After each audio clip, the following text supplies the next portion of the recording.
Hello दोस्तों, नमस्कार। स्वागत है आप सभी का अपने YouTube चैनल साहित्य ज्ञान धारा में। आशा करती हूँ आप सभी लोग स्वस्थ होंगे एवं अपनी तैयारी में लगे होंगे। तो आज की वीडियो में हम जो प्रश्नोत्तरी करने वाले हैं वो स्वामी हित हरिवंश और गोविंद स्वामी के बारे में होगी। और जितने भी साथी चैनल से जुड़े हुए हैं सभी का बहुत बहुत आभार, बहुत बहुत धन्यवाद है। जो भी लोग अपनी तैयारी को और भी बेहतर से बेहतरीन बनाना चाह रहे हैं वो टेलीग्राम से जुड़ सकते हैं। टेलीग्राम का लिंक दिया गया है यूट्यूब के डिस्क्रिप्शन में। तो जो भी क्विज करना चाहते हैं वो लोग टेलीग्राम से जुड़ सकते हैं। वहाँ पर रोज जो है क्विज कराई जाती है। तो चलिए शुरू करते हैं आज की प्रश्नोत्तरी बिना किसी देरी के। पहला प्रश्न है, स्वामी हित हरिवंश का जन्म कब हुआ? विकल्प है 1501, 1502 ईस्वी, 1503 ईस्वी या फिर 1504 ईस्वी। तो इसमें हमारा जो दूसरा विकल्प है 1502 ईस्वी बिल्कुल सही है। अगला प्रश्न है, स्वामी हित हरिवंश का जन्म कब हुआ? माफ कीजिएगा, कहाँ हुआ? कब हुआ? 1502 ईस्वी हो गया है, अब है कहाँ हुआ? चिलोतरा गुजरात में, बाद गांव मथुरा में, आंतरी भरतपुर में या फिर पारसौली में। तो इनका जन्म हुआ है चिलोतरा गुजरात में। हमारा पहला विकल्प इसमें एकदम सही है।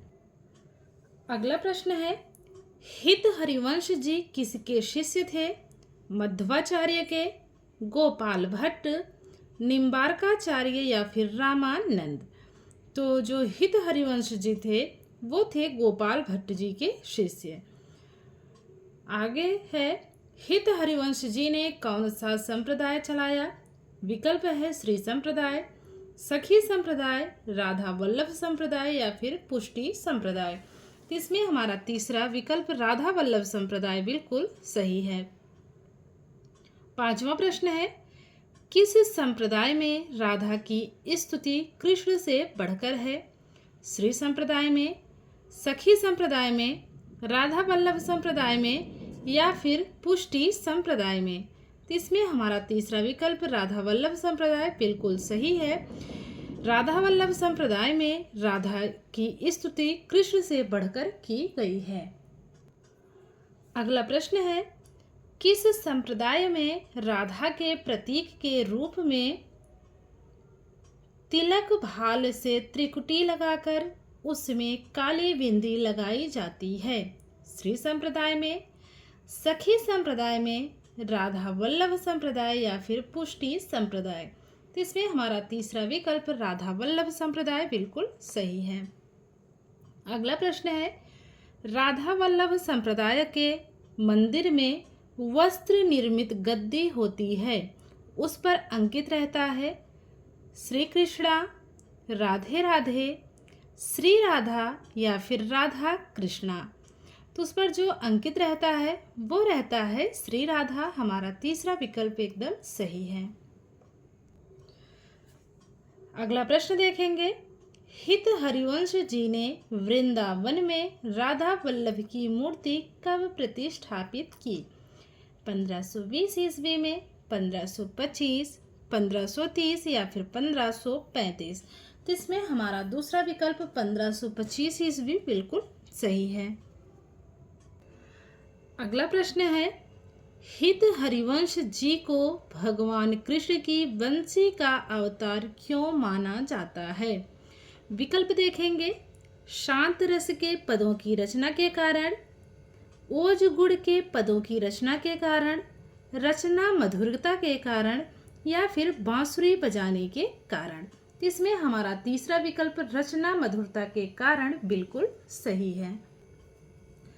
अगला प्रश्न है, स्वामी हित हरिवंश जी की रचना है। स्वामी के पद, हितोपदेश, हित 84 या फिर उपर्युक्त सभी। तो इसमें तीसरा विकल्प हित 84 बिल्कुल सही है। अगला प्रश्न देखेंगे, नख सिख लौ अंग माधुरी मोहे, श्याम धनी पंक्ति के रचयिता हैं सुंदरदास, ध्रुवदास, नाभादास या फिर हित हरिवंश। तो इसमें जो चौथा विकल्प है हित हरिवंश, यही हमारा सही विकल्प है। अगला प्रश्न है, राधा वल्लभ संप्रदाय के प्रमुख कवि हैं। विकल्प है चतुर्भुज दास, दामोदर लाल, नागरी दास या फिर सभी। तो उपर्युक्त सभी जो इसमें विकल्प दिया गया है चौथा, ये हमारा इसमें सही है। अब देखेंगे गोविंद स्वामी से संबंधित महत्वपूर्ण प्रश्नों के बारे में। तो जैसा कि 200 प्लस कवियों का टारगेट हम लेकर चल रहे थे, 133 वीडियो जो है हमने तथ्यात्मक जानकारी के साथ प्रस्तुत की है और उसमें प्रश्नोत्तरी भी थी। लेकिन कुछ ऐसे कवि हैं जो बहुत ज़्यादा महत्वपूर्ण नहीं थे, जिनके संबंध में बहुत ज़्यादा बातें नहीं बताई गई थी, उनको हम एक साथ 2 से 3 कवियों को लेकर चल रहे हैं प्रश्नोत्तरी के माध्यम से, ताकि कोई कवि छूटे भी नहीं और हमारा जो है पूरा भी हो जाए। तो चलिए देखते हैं गोविंद स्वामी से संबंधित प्रश्नों के बारे में। गोविंद स्वामी का जन्म कब हुआ? 1501 ईस्वी, 1502 ईस्वी, 1503 ईस्वी या फिर 1505 ईस्वी। तो इसमें हमारा चौथा विकल्प 1505 ईस्वी बिल्कुल सही है। प्रश्न है, गोविंद स्वामी को अष्टछाप में किसने दीक्षित किया? परमानंद दास ने, वल्लभाचार्य ने, कुंभन दास ने या फिर विठलाचार्य ने। तो इसमें हमारा चौथा विकल्प विठलाचार्य बिल्कुल सही है। प्रश्न है, अष्टछाप के कवियों में राजस्थान के एकमात्र कवि थे परमानंद दास जी, गोविंद स्वामी, कुंभन दास या फिर कृष्ण दास। तो इसमें हमारा दूसरा विकल्प गोविंद स्वामी बिल्कुल सही है। अगला प्रश्न है, गोविंद स्वामी का जन्म कहाँ हुआ था? चिलोतरा गुजरात में, बांध गांव मथुरा, आंतरी भरतपुर या फिर पारसौले। तो इसमें हमारा तीसरा विकल्प आंतरी भरतपुर बिल्कुल सही है। पांचवा प्रश्न है, किस कवि के गाने सुनने के लिए स्वयं तानसेन भी आया करते थे? परमानंद दास, गोविंद स्वामी, कुंभन दास या फिर कृष्ण दास। तो इसमें हमारा दूसरा विकल्प गोविंद स्वामी बिल्कुल सही है। छठा प्रश्न है, अष्टछाप के कवियों में सूरदास के बाद सबसे बड़े संगीतज्ञ थे? परमानंद दास, गोविंद स्वामी, कुंभन दास या फिर कृष्णदास। तो वो थे गोविंद स्वामी। अगला प्रश्न है, गोवर्धन का बगीचा कदम्ब खंडी क्यों कहलाता है? विकल्प है गोविंद स्वामी यहाँ पदों को गाते थे, यहाँ तानसेन गोविंद स्वामी के पास आए थे, गोविंद स्वामी जी ने कदम्ब के पेड़ लगाए थे या फिर यहीं पर गोविंद स्वामी जी दीक्षित हुए। तो इसमें तीसरा विकल्प गोविंद स्वामी जी ने कदम्ब के पेड़ लगाए थे, ये तीसरा विकल्प हमारा इसमें सही है। अगला प्रश्न है, गोविंद स्वामी के कितने पद राधा और कृष्ण की श्रृंगारिक लीला से संबंधित हैं? 252 पद, 260 पद, 272 पद या फिर 282 पद। तो इसमें हमारा पहला विकल्प 252 बिल्कुल सही है। गोविंद स्वामी की रचना है। स्वामी के पद, हितोपदेश, हित 84 या फिर उपर्युक्त सभी।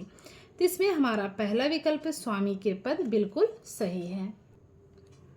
10वां प्रश्न देखेंगे, गोविंद स्वामी का निधन कब हुआ? 1571 ईस्वी, 1574 ईस्वी, 1585 ईस्वी या फिर 1592 ईस्वी। तो इसमें हमारा तीसरा विकल्प 1585 ईस्वी बिल्कुल सही है। छेद स्वामी किनके शिष्य थे? सूरदास के थे, वल्लभाचार्य के थे, कुंभन दास के थे या फिर विठलाचार्य के थे। तो छेद स्वामी विठलाचार्य जी के शिष्य थे, चौथा विकल्प हमारा इसमें सही है। अगला प्रश्न है, छेद स्वामी का जन्म कब हुआ? 1511 ईस्वी में, 1514 ईस्वी में, 1515 ईस्वी में या फिर 1522 ईस्वी में। तो इनका जन्म हुआ था 1515 ईस्वी में, तीसरा विकल्प एकदम सही है। प्रश्न है, छीत स्वामी की रचना है। स्वामी के पद, वचनावली, हित 84 या फिर पदावली। तो छीत स्वामी की जो रचना मानी जाती है वो मानी जाती है पदावली, इसलिए चौथा विकल्प इसमें हमारा सही है। प्रश्न है, छीत स्वामी की पदावली में कितने पद हैं? 200 पद, 260, 272 या फिर 282। तो इसमें 200 पद पहला, इसमें जो पहला वाला विकल्प है आ, यही हमारा सही है। प्रश्न है, अष्टछाप के कौन से कवि मथुरा में छीत चौबे के नाम से प्रसिद्ध थे? परमानंद दास, गोविंद स्वामी, कुंभन दास या फिर छीत स्वामी। तो छीत स्वामी जो थे वो मथुरा में छीत चौबे के नाम से प्रसिद्ध थे। अगला प्रश्न है, छीत स्वामी का निधन कब हुआ? 1571 ईस्वी, 1574 ईस्वी, 1583 ईस्वी या फिर 1592 ईस्वी। तो छीत स्वामी का निधन हुआ था 1583 ईस्वी में। हमारा तीसरा विकल्प इसमें एकदम सही है। कौन सा? तीसरा वाला। प्रश्न है, चतुर्भुज दास का जन्म कब हुआ? 1530 ईस्वी में, 1524 ईस्वी, 1525 ईस्वी या फिर 1522 ईस्वी। इसमें हमारा पहला विकल्प 1530 ईस्वी बिल्कुल सही है। चतुर्भुज दास का जन्म 1530 ईस्वी में हुआ था। अगला प्रश्न है, चतुर्भुज दास को अष्टछाप में किसने दीक्षित किया? सूरदास ने, वल्लभाचार्य ने, कुंभनदास ने या फिर विठलाचार्य ने। तो इसमें हमारा चौथा विकल्प विठलाचार्य बिल्कुल सही है। तो चतुर्भुज दास को अष्टछाप में जो दीक्षित करने वाले थे वो थे विठलाचार्य जी। 19वां प्रश्न है, चतुर्भुज दास किनके पुत्र थे? सूरदास के, वल्लभाचार्य के, कुंभन दास के या फिर विठलाचार्य के। तो जो चतुर्भुज दास थे वो थे कुंभन दास जी के पुत्र। इसमें तीसरा विकल्प हमारा सही है। अगला प्रश्न देखेंगे, चतुर्भुज दास जी की मृत्यु कब हुई? 1571 ईस्वी में, 1574 ईस्वी में, 1585 ईस्वी में या फिर 1592 ईस्वी में। तो इसमें हमारा तीसरा विकल्प 1585 ईस्वी बिल्कुल सही है। 21वां प्रश्न है, वल्लभाचार्य के पुत्र विठलाचार्य के शिष्य थे? कुंभन दास, सूरदास, परमानंद दास, कृष्णदास। दूसरा विकल्प है नंददास, गोविंद स्वामी, छीत स्वामी, चतुर्भुज दास। तीसरा विकल्प है सूरदास, नंददास, कृष्णदास, गोविंद दास। चौथा विकल्प है कुंभन दास, सूरदास, छीत स्वामी, नंददास। तो इसमें हमारा दूसरा विकल्प सही है, नंददास, गोविंद स्वामी, छीत स्वामी और चतुर्भुज दास।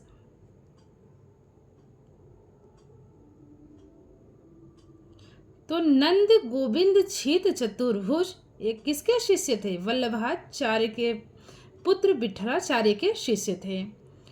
आगे देखेंगे, 22वां प्रश्न है, वल्लभाचार्य के शिष्यों का जन्म वर्ष के अनुसार सही क्रम है? कुंभन दास, सूरदास, परमानंद दास, कृष्णदास, नंददास, गोविंद स्वामी, छीत स्वामी, चतुर्भुज दास। तीसरा विकल्प है सूरदास, नंददास, कृष्णदास, गोविंद स्वामी और चौथा विकल्प है कुंभन दास, सूरदास, छीत स्वामी, नंददास। तो सभी को पता है जो सबसे वरिष्ठ माने जाते थे वो कुंभन दास माने जाते थे और जो सबसे छोटे माने जाते थे वो माने जाते थे कृष्णदास जी। तो हमारा पहला वाला विकल्प जो है बिल्कुल सही है। अगला प्रश्न है, अष्टछाप में उम्र में सबसे छोटे कवि कौन थे? परमानंद दास, गोविंद स्वामी, कुंभन दास या फिर नंददास। तो वो थे नंददास। अगर अष्टछाप में उम्र के हिसाब से सबसे बड़े की बात की जाएगी तो कुंभन दास होंगे। और सबसे छोटे कवि की बात होगी उम्र के हिसाब से तो वो होंगे नंददास। तो आशा करती हूँ आज की वीडियो आप लोगों को ज़रूर पसंद आएगी, और ऐसे ही जिनके बारे में ज़्यादा जानकारी नहीं दी गई है छोड़ना हमको उनको भी नहीं है, क्योंकि कब किस परीक्षा के सिलेबस में कौन से कवि आए कुछ कंफर्म नहीं है, इसीलिए हमको सभी को पढ़ना है।